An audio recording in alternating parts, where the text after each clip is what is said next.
बिस्मिल्लाहिर्रहमानिर्रहीम। आज की वीडियो बेटा सेकेंड ईयर कंप्यूटर साइंस के बच्चों के लिए है। चैप्टर नंबर 1 के टॉपिक नंबर 1.7, 1.8 और 1.9 को इंशाल्लाह इसमें डिस्कस करेंगे। 1.7 में बेटा नेटवर्क प्रोटोकॉल्स को डिस्कस किया जाएगा, TCP, IP, FTP, HTTP, DNS. 1.8 में आईपी एड्रेसिंग, उसकी टाइप्स और सबनेटिंग के क्या फ़ायदे हैं। और 1.9 में आपको समझाया जाएगा कि आपका जो घर का नेटवर्क सेटअप है ये कैसे काम कर रहा है, किन कंपोनेंट्स पर मुश्तमिल है। टॉपिक नंबर 1.7 है हमारे पास नेटवर्क प्रोटोकॉल्स एंड सर्विसेज। अब नेटवर्क प्रोटोकॉल किसे कहते हैं बेटा? Set of rules for data communication. एक डिवाइस से दूसरी डिवाइस पे जब आपने डाटा शेयर करना है तो जो रूल्स आप फॉलो करेंगे, जो प्रोसीजर्स आप फॉलो करेंगे, इसको नेटवर्क प्रोटोकॉल कहा जाता है। It define how data is formatted and transmitted from one device to another. जब आपने एक डिवाइस से दूसरी डिवाइस पे डाटा ट्रांसमिट करना है, डाटा एक्सचेंज करना है, तो डाटा की फॉर्मेटिंग क्या होनी चाहिए, साइज कितना होना चाहिए, सेशन कैसे स्टैब्लिश होगा, that define network protocol. Protocol control error handling and data delivery. इन्हीं नेटवर्क प्रोटोकॉल्स की मदद से डाटा डिलीवरी जो है इंश्योर की जाती है कि वाकई आपका डाटा एक डिवाइस से दूसरी डिवाइस तक डिलीवर हो गया। इसके अलावा अगर इन द पाथ, रास्ते में कोई एरर आता है तो उसको कंट्रोल किया जाता है। तमाम डिवाइसेस जो नेटवर्क की हैं आपकी, वो प्रोटोकॉल को जरूर फॉलो करती हैं और same protocol. Protocols ensure smooth data exchange. इन्हीं की मदद से आपका डाटा एक्सचेंज होता है between network devices. For example TCP IP, transmission control protocol. IP stands for internet protocol, HTTP stands for hypertext transport protocol. इसके अलावा भी एक लंबी लिस्ट है प्रोटोकॉल्स की, जिनमें से मेन प्रोटोकॉल्स आपकी बुक में यहां पर डिस्कस किए गए हैं। सबसे पहला प्रोटोकॉल जो बेटा डिस्कस किया गया है that is called TCP IP. TCP stands for transmission control protocol and IP stands for internet protocol. तो टीसीपी आईपी बेसिकली मिलकर काम करते हैं। ट्रांसमिशन को कंट्रोल करना है, उसके जो सेट ऑफ रूल्स हैं वो ट्रांसमिशन कंट्रोल प्रोटोकॉल कहलाते हैं। और आईपी जो है इंटरनेट प्रोटोकॉल, जब भी आपने डाटा राउट करना है किसी नेटवर्क पे तो उसको आईपी एड्रेस चाहिए। ये वो मेन प्रोटोकॉल है जो इंटरनेट पे इस्तेमाल होता है। टीसीपी की मदद से आप डाटा डिलीवरी की गारंटी करते हैं और आईपी जो है वो आपके एड्रेस को हैंडल करता है, राउटिंग को हैंडल करता है। जब आप एक नेटवर्क डिवाइस को नेटवर्क का हिस्सा बनाते हैं तो इट इज नेसेसरी कि आप उसको एक आईपी एड्रेस असाइन करेंगे। जैसे बेटा आपके घर का एड्रेस होता है कि आप पहले अपने घर का एड्रेस, स्ट्रीट का एड्रेस, उसके ऊपर लेवल पे क्या होता है आपके टाउन का एड्रेस, टाउन से ऊपर आपके सूबे का एड्रेस, फिर मुल्क का एड्रेस। इसी तरीके से आईपी एड्रेस के भी डिफरेंट सेक्शंस होते हैं जो राउटिंग के लिए काम आते हैं और आपके डेस्टिनेशन डिवाइस तक और सोर्स डिवाइस तक आपके कंप्यूटर को आइडेंटिफाई करते हैं। तो टीसीपी और आईपी दोनों मिलकर कम्युनिकेशन करवाते हैं बिटवीन डिवाइसेस।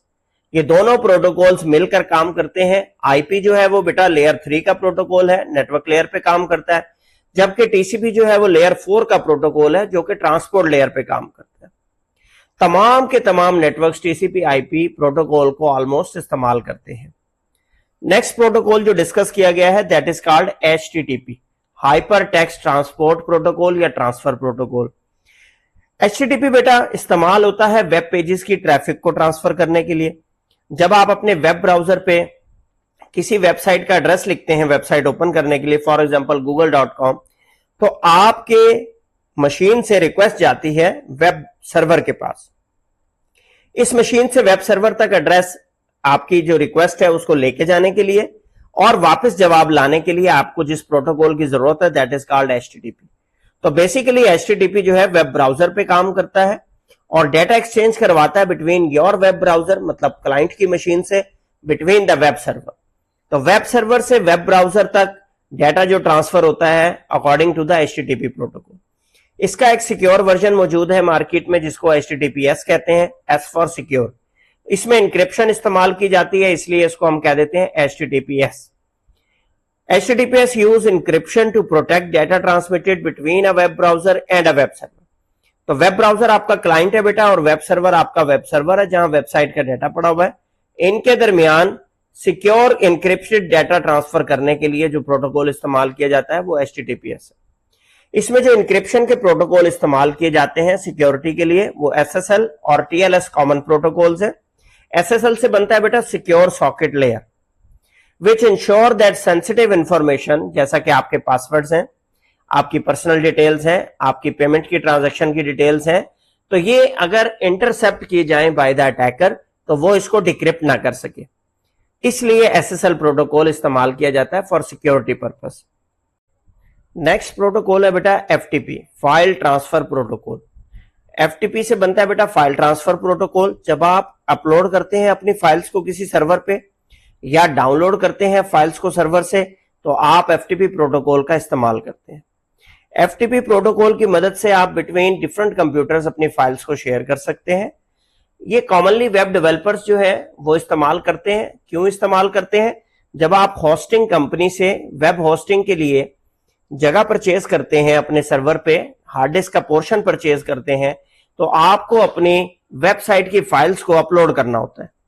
तो जब वेब डेवलपर अपनी वेबसाइट की फाइल्स को अपलोड करता है तो उस वक्त वो FTP का सहारा लेता है और FTP के जरिए आप बड़ी फाइल्स को ट्रांसफर कर सकते हैं।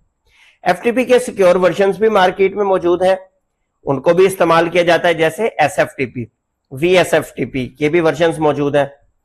नेक्स्ट प्रोटोकॉल है बेटा domain name system, DNS। DNS stands for domain name system. अब डोमेन नेम का क्या सिस्टम है? जब भी आप अपनी बेटा डोमेन परचेज करते हैं तो आपको नाम असाइन किया जाता है, जबकि जब आप होस्टिंग कंपनी से कहते हैं कि मुझे अपनी वेबसाइट रन करनी है आपके सर्वर पे, तो सर्वर की आइडेंटिफिकेशन IP एड्रेस से होती है, मशीन की आइडेंटिफिकेशन IP एड्रेस से होती है, जिसके ऊपर आपका क्या पड़ा हुआ है? वेबसाइट का डाटा पड़ा हुआ है। तो लिहाजा एक सिस्टम डेवलप किया गया जो डोमेन नेम के अगेंस्ट IP एड्रेस को मेमोराइज कर सके। इस सिस्टम को बेटा डोमेन नेम सिस्टम कहते हैं। अब दुनिया में मौजूद हजारों लाखों वेबसाइट्स हैं जो कि डिफरेंट IP एड्रेस की मशीनों पे चल रही हैं। आप उनकी मशीन के IP एड्रेसेस को मेमोराइज नहीं कर सकते। इस मुश्किल को हल करने के लिए, इस मुश्किल को आसान करने के लिए डोमेन नेम सिस्टम डेवलप किया गया। इससे फायदा क्या हुआ? User do not need to remember the numbers. अब आप यूजर्स को IP एड्रेसेस याद करने की जरूरत नहीं है। DNS ट्रांसलेट करेगा आपके नाम को रिक्वायर्ड IP एड्रेस पे। तो लिहाजा इंटरनेट की यूजेज में जब भी आप वेबसाइट्स पे डील कर रहे हैं तो आपका डोमेन नेम सिस्टम लाजमी इस्तेमाल होता है और आपके कंप्यूटर पे डोमेन नेम असाइन होता है जो कि ट्रांसलेशन करता है। जब भी आपने किसी डोमेन को सर्च किया तो पहले उसका IP एड्रेस ओपन किया जाता है, ट्रांसलेट किया जाता है, तब उस IP एड्रेस पे रिक्वेस्ट भेजी जाती है। अब आप यहां पर अपनी स्क्रीन पर एक तस्वीर देख रहे हैं। आपने अपने वेब ब्राउजर पे लिखा है www.example.com। ये रिक्वेस्ट गई DNS के पास, डोमेन नेम सिस्टम के पास। डोमेन नेम सिस्टम ने इसे ट्रांसलेट किया 93.184.216.34। ये वो IP एड्रेस है जिसके ऊपर, जिस मशीन के ऊपर example.com के वेब पेजेस पड़े हुए। अब इस IP एड्रेस पे रिक्वेस्ट भेजी जाएगी और वहां से जो वेब पेजेस आपको सर्व करने हैं उठाकर आपकी स्क्रीन पर, आपके वेब ब्राउजर के ऊपर पेश किए जाएंगे, शो किए जाएंगे। तो DNS जो है it works behind the scenes every time a website is open. जब भी आप कोई वेबसाइट ओपन करते हैं, कोई रिक्वेस्ट सेंड करते हैं HTTP की, तो बिहाइंड द सीन आपका DNS काम कर रहा होता है। वो नेम रेजोल्यूट करके देता है तो ही आप अपनी वेबसाइट को ओपन कर पाते हैं। इस कॉन्सेप्ट को मजीद एक्सप्लेन करने के लिए मैं अपनी मशीन पे अपने कमांड प्रॉम्प्ट को ओपन करता हूं। ये बेटा मेरा कमांड प्रॉम्प्ट अपनी मशीन का ओपन हो गया। यहां पे आप देखें कि आप क्या करेंगे, कमांड चलाएंगे NS लुकअप। NS लुकअप की कमांड क्या करती है बेटा? Name server lookup. अब यहां पर मेरा DNS सर्वर का एड्रेस आ गया जो कि बेसिकली मेरे घर के इंटरनेट के मॉडेम का एड्रेस है। मैंने यहां पर लिखा www.bzu.edu.pk। आप देखें कि उसने नॉन अथॉरिटेटिव आंसर क्या दिया, 178.63.148.230। इसका मतलब bzu.edu.pk जो वेबसाइट है, जिस सर्वर पे होस्ट हुई है, उस सर्वर का IP एड्रेस क्या है? 178.63.148.230। इसी तरीके से अगर मैं एक और एग्जांपल आपको दिखाऊं, फॉर एग्जांपल हम गूगल का चेक करना चाहते हैं, तो मैं लिखता हूं www.google.com। अब आप देखें कि उसने google.com के जो रिस्पॉन्सेज है वो मुझे दे दिए। अब गूगल जो है बेसिकली लेयर्ड आर्किटेक्चर सर्वर्स चला रहा है और उस पर एक मशीन के ऊपर बहुत सारे आईपी एड्रेसेस बाइंड है। तो जितने आईपी एड्रेस उस मशीन पे बाइंड है जहां से वो होस्टिंग कर रहा है, वो तमाम आईपी एड्रेसेस यहां पर शो कर दिए गए। 153.119, 157.119, 151.119, इसी तरह जितने भी आईपी एड्रेसेस हैं। और शुरू में IPv6 के एड्रेसेस भी शो कर दिए गए जो जो उस मशीन के ऊपर बाइंड है। इस तरीके से आप अपनी मशीन पे किसी भी वेबसाइट का NS लुकअप करके और ये चेक कर सकते हैं कि ये किस सर्वर पे होस्ट हुई हुई है। अब नेक्स्ट चलते हैं बेटा अपने टॉपिक पे, IP addressing and subnetting. IP address बेटा एक ऐसा यूनिक एड्रेस है जो आपके डिवाइस को असाइन किया जाता है ताकि जब आप अपनी डिवाइस को नेटवर्क का हिस्सा बनाएं तो आपकी डिवाइस आइडेंटिफाई हो सके। IP stands for internet protocol. जिस तरह आपके घर का एक एड्रेस होता है, इसी तरह आईपी एड्रेस आपकी मशीन का एड्रेस है। It helps to identify devices on a network. जब नेटवर्क का कोई हिस्सा बनती है कोई डिवाइस, तो उसकी आइडेंटिफिकेशन बेसिकली उसका आईपी एड्रेस होता है। Data uses IP address to find its destination. जब डेटा पैकेट सोर्स से डेस्टिनेशन की तरफ भेजा जाता है तो उस पैकेट के अंदर डेस्टिनेशन का आईपी एड्रेस लगा के भेजा जाता है। उसी डेस्टिनेशन आईपी एड्रेस की मदद से आपकी जो नेटवर्क लेयर है वो आपको बेस्ट राउट सेलेक्ट करके देती है कि इस पैकेट को किस किस मशीन के थ्रू होते हुए, किस किस राउटर के थ्रू होते हुए डेस्टिनेशन मशीन तक पहुंचाना है। Every network device must have an IP address. Her network device जो बेटा डिवाइस नेटवर्क का हिस्सा है उसके लिए आईपी एड्रेस का होना जरूरी है। विदाउट आईपी एड्रेस आपकी कम्युनिकेशन पॉसिबल नहीं है। अब आईपी एड्रेस के बेटा दो वर्जन है, 1 by 1 में दोनों की डिटेल्स आपको समझाता हूं। आईपी वर्जन 4 ओल्डर वर्जन है आईपी एड्रेसिंग का। इसमें 32 बिट न्यूमेरिक एड्रेस होता है। 32 बिट 4 ऑक्टेट्स के ऊपर डिवाइड होता है, 8 4s are 32। 8 बिट्स के 4 ऑक्टेट्स हैं, ठीक है। IPv4 की लिमिटेड नंबर ऑफ एड्रेसिंग की वजह से नया वर्जन लॉन्च किया गया IPv6। Limited number of addresses से मुराद बेटा जब इंटरनेट नया बना और ये आईपी एड्रेस स्कीम बनाई गई तो तब ये अंदाजा नहीं था कि पूरी दुनिया आईपी एड्रेस की बुनियाद पर इस इंटरनेट से कनेक्ट होगी। तो लिहाजा 32 बिट्स की जो मैक्सिमम रेंज है वो 2⁻32 कॉम्बिनेशंस है, ठीक है। तो ये कॉम्बिनेशंस कम पड़ गए और कम पड़ने की वजह से एक नया वर्जन इसका लॉन्च किया गया IPv6 जो कि 128 बिट एड्रेस है। IPv6 में एड्रेसेस की स्कीम जो है उसकी स्पेस ज्यादा है, इसलिए आजकल जो मॉडर्न इंटरनेट के सिस्टम्स हैं वो आईपी वर्जन 6 को इस्तेमाल कर रहे हैं। अब आईपी वर्जन 4 की एक एग्जांपल यहां पे लिखी गई है बेटा 192.168.1.10। तो मैंने आपको बताया कि 4 ऑक्टेट्स होते हैं, तो ये 4 ऑक्टेट्स को डॉट से पीरियड से हम आइडेंटिफाई करते हैं, सेपरेट करते हैं अलग अलग। तो 192 वैल्यू आ गई पहले ऑक्टेट की, 168 दूसरे ऑक्टेट की वैल्यू, तीसरे की 1 और चौथे ऑक्टेट की वैल्यू 10। तो 4 नंबर्स इसमें होते हैं। मिनिमम वैल्यू क्या हो सकती है किसी भी ऑक्टेट की 0 और बड़ी से बड़ी वैल्यू क्या हो सकती है बेटा 255। वाई? क्योंकि 8 बिट्स का एक सेक्शन है, 2⁸ होता है 256, तो 0 से लेकर 255 तक बेसिकली 256 रेंज बनती है। तो लिहाजा कम से कम वैल्यू किसी ऑक्टेट की क्या हो सकती है 0 और ज्यादा से ज्यादा वैल्यू किसी ऑक्टेट की क्या हो सकती है 255। हर नंबर जो है 1 बाइट पर मुश्तमिल है, 8 बिट्स, और ये 4 मिलके टोटल 32 बिट्स बनाते हैं। अब इस आईपी एड्रेस में से बेटा जो सबसे लास्ट पार्ट है जहां पर .10 लिखा हुआ है, ये 10 नंबर जो है ये होस्ट पार्ट कहलाता है। होस्ट पार्ट मीन ये आपके नेटवर्क की डिवाइस का नंबर है। अगर मेरे घर पे इस वक्त इंटरनेट पे मेरे मॉडेम के साथ 10 डिवाइसेस कनेक्ट है तो आप समझें कि मेरे पास जो 10 नंबर आ रहा है इसका मतलब है ये 10वीं डिवाइस है। जिसका 5 आ रहा होगा वो 5वीं डिवाइस है, जिसका 4 आ रहा होगा वो 4th डिवाइस है, जिसका 3 आ रहा होगा वो 3। जैसे आपके घर का नंबर होता है कि मकान नंबर फलां फलां, तो ये मकान नंबर है समझे। और नेटवर्क पार्ट जो है बेटा वो क्या है, पिछले 3 ऑक्टेट 192.168.1, ये बेसिकली आपके घर के एड्रेस से जो ऊपर के एड्रेसेस थे, आपके टाउन का एड्रेस, आपके सिटी का, आपके प्रोविंस का, आप यूं समझ सकते हैं कि ये वो है। तो ये नेटवर्क पार्ट है, पहले 3 ऑक्टेट, और लास्ट जो ऑक्टेट है आखिरी हिस्सा जो है वो आपका होस्ट पार्ट है। आईपी वर्जन 4 एड्रेसेस में पॉसिबल एड्रेसेस बेटा 4.29 बिलियन एड्रेसेस। अब हम बात करते हैं अगर आपको अपनी मशीन का आईपी एड्रेस देखना हो तो वो कैसे देखेंगे। आप अपनी मशीन पे कमांड प्रॉम्प्ट ओपन करेंगे बेटा, CMD लिख के सर्च बार में। ये कमांड प्रॉम्प्ट आपके पास ओपन हो गई। यहां पे आप क्या लिखेंगे, ipconfig/all फॉर एग्जांपल मैं लिखता हूं। तो अब इस ipconfig/all लिखने से तमाम के तमाम नेटवर्क एड्रेसेस की डिटेल आपके पास आ जाएगी। अब मैं इंटरेस्टेड हूं यहां पर किसमें, वायरलेस लैन अडॉप्टर में, क्योंकि मैं वायरलेस से कनेक्टेड हूं। तो देखिए यहां लिखा हुआ है वायरलेस लैन अडॉप्टर वाईफाई। आप इसमें देखें कि मेरा वायरलेस कार्ड का एड्रेस, फिजिकल एड्रेस जिसे मैक एड्रेस कहते हैं, DHCP इस पे इनेबल्ड है। आईपी वर्जन 4 एड्रेस मेरा आ रहा है 192.168.100.15। इसका मतलब मेरे मॉडेम पे, मेरे राउटर पे जो नेटवर्क चल रहा है वो 192.168.100 है, और मुझे जो इस वक्त DHCP से नंबर अलॉट हुआ हुआ है वो क्या है, 15 है। ठीक है, आज की डेट भी आ रही है, लीज एक्सपायर भी आ रहा है कि कब ये खत्म हो जाएगा एड्रेस और मुझे कोई नया एड्रेस दे दिया जाएगा। और DHCP सर्वर का एड्रेस मतलब मेरे राउटर का एड्रेस आ रहा है 192.168.100.1, और मेरा वही राउटर जो है DNS के तौर पे काम कर रहा है, तो लिहाजा DNS का एड्रेस भी मेरा क्या आ रहा है 192.168.100.1।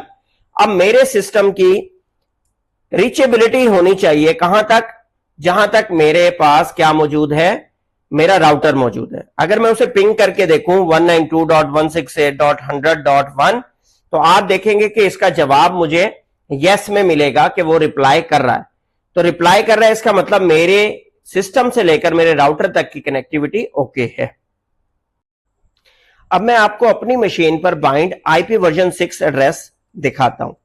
मैंने कमांड प्रॉम्प्ट ओपन करके यहां पर कमांड लिखी ipconfig/all, एंटर प्रेस किया। मेरे वायरलेस लैन अडॉप्टर वाईफाई पे आप देखें यहां पर आ रहा है लिंक लोकल IPv6 एड्रेस। तो यहां पर मुझे जो IPv6 एड्रेस असाइन हुआ है वो FE80 6A3D 2895 FB84 69A3 modulus 4 है। तो ये मेरी मशीन का इस वक्त पे क्या है बेटा, IP वर्जन 6 का एड्रेस है। इस तरह आप किसी भी मशीन के IP वर्जन 4 एड्रेस को भी चेक कर सकते हैं और IP वर्जन 6 के एड्रेस को भी चेक कर सकते हैं। नेक्स्ट आपके पास बेटा कॉन्सेप्ट है सबनेटिंग का। अब सबनेटिंग का मतलब यह है कि आप अपने नेटवर्क को डिफरेंट छोटे पार्ट्स में डिवाइड कर रहे हैं on basis of IP addresses. तो सबनेट जो है वो आपके नेटवर्क को छोटे पार्ट्स में, सेगमेंट्स में डिवाइड कर देता है। हर एक पार्ट को, एक पोर्शन को आप एक सबनेट का नाम देते हैं। इससे आपकी एक तो नेटवर्क ट्रैफिक रिड्यूस हो जाती है, सबनेटिंग की मदद से आपकी परफॉर्मेंस इंप्रूव होती है, सिक्योरिटी इंक्रीज कर सकते हैं आप ताकि अलग अलग सबनेट्स पे अलग अलग पॉलिसीज इंप्लीमेंट कर सकें। लार्ज नेटवर्क्स सबनेटिंग का इस्तेमाल करके अपनी मैनेजमेंट को आसान बनाते हैं।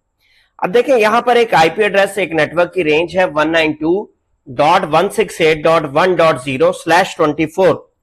अब /24 का मतलब यह है कि आपके पास इस .0 वाली प्लेस पे, होस्ट एड्रेसेस पे 0 से लेकर 255 तक तमाम अलाउ है। अब इसके हमने दो सबनेट क्रिएट किए, तो सबनेट मास्क आपका बन गया 192.168.1.0/25 और दूसरा सबनेट मास्क आपके पास बन गया 192.168.1.128/25। अब इसका मतलब अगर मैं आपको समझाऊं तो उस एक नेटवर्क के दो सेगमेंट क्रिएट किए गए बेटा। ये जो पहला सबनेट 1 है 1.0/25, इसमें आप एड्रेसेस अपनी मशीन्स को असाइन कर सकते हैं 1.1 से लेकर 1.26 तक, और जो लास्ट एड्रेस है आपका 1.127 ये आपका ब्रॉडकास्ट एड्रेस कहलाता है। इसी तरह जो सबनेट 2 आपका बना है 1.128 से स्टार्ट हो रहा है, यहां पर आप 128 से लेकर 254 तक एड्रेसेस अलाउ कर सकते हैं, और 1.255 जो है वो आपका क्या कहलाएगा, वो आपका बेसिकली ब्रॉडकास्ट एड्रेस कहलाएगा। तो ये जो 128 एड्रेसेस का एक पोर्शन बना है, इसमें से यूजेबल एड्रेसेस आपके 126 हैं। 126 पहला एड्रेस आपका सबनेट आईडी और लास्ट एड्रेस आपका ब्रॉडकास्ट एड्रेस बन जाता है। इसी तरह जो सबनेट 2 है उसमें सबनेट आईडी आपकी 1.128 बन जाएगी और जो आपका ब्रॉडकास्ट एड्रेस है वो 1.254 बन जाएगा। एक और कॉन्सेप्ट जो आपको यहां पर समझने की जरूरत है बेटा, वो है network address translation, net. Net stands for network address translation. अब आपने जब ISP से अपने राउटर पे, मॉडेम पे नेटवर्क कनेक्शन लिया तो आपको एक IP एड्रेस असाइन हुआ, लेकिन आगे आप 20 डिवाइसेस चला रहे हो और हर एक पे डिफरेंट एड्रेस है। तो ये जो 20 डिवाइसेस पे बेटा आपको एड्रेसेस असाइन किए गए हैं, इनको प्राइवेट आईपी एड्रेसेस कहते हैं। आपकी मेन डिवाइस पे जो इंटरनेट प्रोवाइड कर रही है, एक पब्लिक आईपी असाइन किया जाएगा और आप अपने राउटर की मदद से नेटिंग अप्लाई करके डीएचसीपी के जरिए प्राइवेट आईपी एड्रेसेस अलाउ करेंगे अपने डिवाइसेस को। जब इस प्राइवेट आईपी एड्रेसेस से इंटरनेट पे ट्रैफिक जानी होगी तो आपका जो राउटर है वो नेटिंग का अमल परफॉर्म करेगा और आपके आईपी एड्रेस के साथ रिप्लेस कर देगा आपके लाइव आईपी एड्रेस को। लाइव आईपी एड्रेस या पब्लिक आईपी एड्रेस आपके राउटर पे एक ही होगा, ठीक है। इससे आपके नेटवर्क की सिक्योरिटी भी इंप्रूव होती है और नेटवर्क एड्रेस ट्रांसलेशन जो है तकरीबन तमाम नेटवर्क्स में इस्तेमाल किया जाता है, सिवाय वहां पर जहां पर लाइव आईपी एड्रेस डायरेक्टली किसी वेब सर्वर पे, फाइल सर्वर पे, इस तरह के सर्वर्स पे चलाया जा रहा है। अदरवाइज आपके जो लोकल नेटवर्क्स हैं, लोकल सेगमेंट्स हैं, उन सब में नेटिंग का प्रोसेस ऑन होता है। टॉपिक नंबर 1.9 है बेटा आपके पास home network setup and configuration. अब आपके घरों में जो नेटवर्क का कनेक्शन होता है वो कैसे लगा हुआ होता है। आपके घर में डिफरेंट डिवाइसेस कनेक्ट की जाती हैं बेटा नेटवर्क से। इसमें कंप्यूटर्स, मोबाइल फोन्स, प्रिंटर्स आ जाते हैं। ये तमाम के तमाम नेटवर्क के जरिए आपस में कम्युनिकेट कर रहे होते हैं। All devices can share the same internet connection. तमाम के तमाम एक मॉडेम, एक राउटर के साथ कनेक्ट है। तो लाइव आईपी कितना हुआ? एक आपके घर में। Router is the main device in a home network. Network setup makes data sharing easy and fast and proper configuration improve network speed and safety.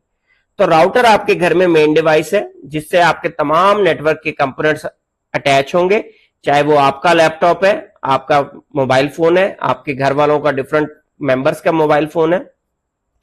Network setup की वजह से बेटा डाटा शेयरिंग आसान हो जाती है और आपके काम की स्पीड बढ़ जाती है। अब कंपोनेंट्स क्या होते हैं बेटा एक होम नेटवर्क में जब आप लगाते हैं तो router connect all the devices in the network and a modem connect the home network to the internet service provider. तो आप एक राउटर कनेक्ट करते हैं। अब ये मॉडेम का जो कंपोनेंट है ये अलग नहीं है, ये आपके राउटर में ही होता है। मॉड्यूलेशन और डीमॉड्यूलेशन का काम करता है। ये आपको आईएसपी से कनेक्शन बना के देता है। अब डिवाइसेस में आपके पास एक तो राउटर आ गया, दूसरा आपके पास कंप्यूटर, लैपटॉप्स, मोबाइल फोन्स, कोई प्रिंटर, नेटवर्क प्रिंटर हो सकता है, अच्छा वाईफाई एक्सेस पॉइंट हो सकता है, इसके अलावा नेटवर्क केबल्स की आपको जरूरत पड़ सकती है। तो ये वो डिवाइसेस हैं जो मिलकर आपको होम नेटवर्क बनाने में मदद देती हैं। अब यहां पर एक वाइड नेटवर्क कनेक्शन और एक वायरलेस नेटवर्क कनेक्शन, दो ऑप्शन है आपके पास। अगर आप वाइड नेटवर्क कनेक्शन बना रहे हैं तो आपको इथरनेट केबल्स का इस्तेमाल करना पड़ेगा to connect every device with the router. तो ethernet cables are used in wide networks. Devices are connected directly to the router और स्विच। वाइड नेटवर्क की मदद से आपकी स्पीड ज्यादा होती है, परफॉर्मेंस स्टेबल होती है और ये नेटवर्क सिक्योर भी ज्यादा होते हैं बनिस्बत वायरलेस नेटवर्क्स के। कोई और इंट्रूडर आके इसमें कनेक्ट नहीं कर सकता अपनी डिवाइस को, बशर्ते कि वो आकर फिजिकली कनेक्ट करे। तो डिवाइसेस जो है can not move freely because of cables. एक डिसएडवांटेज इसका यह है कि आप मोबाइल डिवाइसेस नहीं है। अब ये डिवाइसेस फिक्स होती हैं अपनी जगह पे, हर वक्त आप केबल को उठाकर अपने साथ मूव नहीं कर सकते। सेकंड ऑप्शन है बेटा वायरलेस नेटवर्क कनेक्शन का, जो आजकल ज्यादा पॉपुलर है। वायरलेस नेटवर्क कनेक्ट करता है डिवाइसेस को without using the cables. Radio signals का इस्तेमाल किया जाता है जिसे आप वाईफाई सिग्नल्स कह रहे होते हैं और आम में डाटा सेंड भी वाईफाई सिग्नल्स के थ्रू होता है, रेडियो सिग्नल्स के थ्रू, और रिसीव भी उन्हीं के थ्रू होता है। तो वाईफाई मोस्ट कॉमन टेक्नोलॉजी बन चुकी है घरों में इस्तेमाल करने के लिए, क्योंकि आजकल हर मेंबर के पास एक तो डिवाइस होती है, दूसरा यह कि डिफरेंट कमरों में बैठ के, डिफरेंट प्लेसेस पे बैठ के लोग इस्तेमाल कर रहे होते हैं। तो वाईफाई की मदद से आपको तारों का जाल बर्दाश्त नहीं करना पड़ता। डिवाइसेस इजीली मूव कर सकती हैं फ्रीली नेटवर्क रेंज में जहां तक सिग्नल्स आ रहे हो। वायरलेस नेटवर्क्स इंस्टॉल करने में भी आसान, इस्तेमाल करने में भी आसान। एक डिसएडवांटेज इसका यह है बेटा कि इसकी परफॉर्मेंस स्टेबल नहीं होती। आपके पास नेटवर्क की रेंज अच्छी आ रही है, आपकी परफॉर्मेंस अच्छी होगी, अदरवाइज ये वाइड नेटवर्क की बिनिस्बत स्लो होता है और इसकी परफॉर्मेंस डाउन होती चली जाती है। तीन बेसिक टॉपिक्स बेटा हमने इसमें डिस्कस किए। चैप्टर नंबर 1 के 1.7 जिसमें नेटवर्क प्रोटोकॉल्स थे, फिर 1.8 जिसमें हमने आईपी एड्रेस की टाइप्स आपको बताई और सबनेटिंग का बताया, और 1.9 में होम नेटवर्क सेटअप का बताया कि किन डिवाइसेस के थ्रू ये बनती है और कैसे आपका होम नेटवर्क कॉन्फ़िगर हुआ होता है, वायरलेस और जो है ईथरनेट कार्ड वाला वाइड नेटवर्क। अगर आपका इसके बारे में कोई क्वेश्चन हो, कोई कमेंट हो, क्यूरी हो, कोई चीज़ ना समझ आ रही हो तो आप कमेंट सेक्शन में पूछ सकते हैं। बाकी जो टॉपिक्स हैं इंशाल्लाह पार्ट नंबर 4 में हम उन्हें डिस्कस करेंगे।